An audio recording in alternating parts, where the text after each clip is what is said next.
Tumbang Preso or Knock Down the Prisoner is a Filipino traditional children's game. The game involves throwing a sleeper at a can or bottle, which one player, the taya, attempts to guard. The game is usually played in backyards, parks, or in the street. The equipment needed is an empty soda can or any kind of can or bottle, and a sleeper for each player. To make the game enjoyable and exciting, there should be no more than 9 players. One player or the taya guards the can. The objectives is for the players to hit and knock down the can with the sleeper, and for the taya is to put back the can inside a small circle a few meters away from the tow line. When a player is tagged while recovering their sleeper, they become the taya.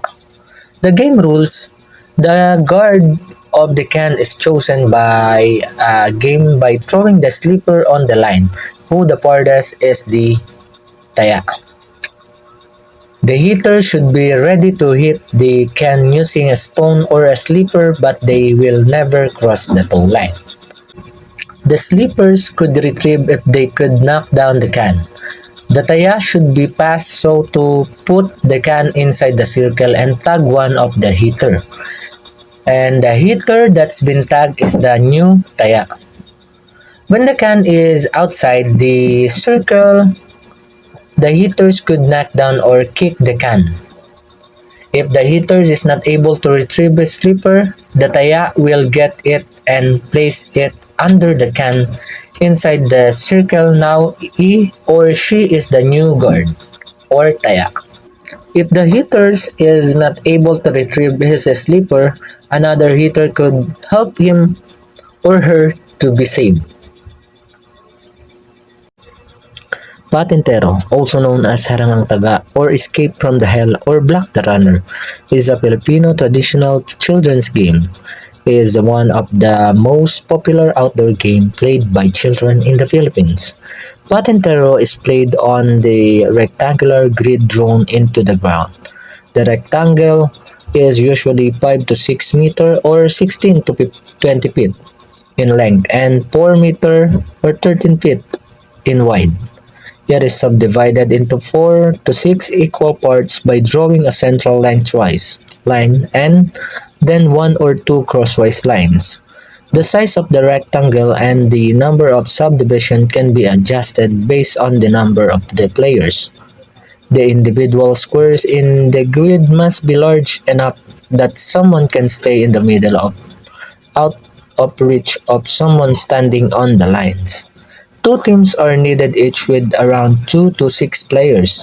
One team acts as a taggers, the other acts as the runners. This is usually decided by a game of rock, paper, scissors, a coin toss, or maibataya. The object of the game is to cross the rectangle back and forth without getting tagged. One tagger is usually assigned per crosswise line. Taggers can only move along their respective lines, with the exception of the tagger on the first line who is regarded as the team leader, or patotot. Unlike the other taggers, the patotot can also move along the central lengthwise line. Taggers can tag runners at any time, including those already past them, but both of their feet must always be on the lines. Tagging a runner when none of or only one foot is contacting the line is not counted. Once all the runners have been tagged, the teams reverse roles, with the taggers now becoming the runners and vice versa.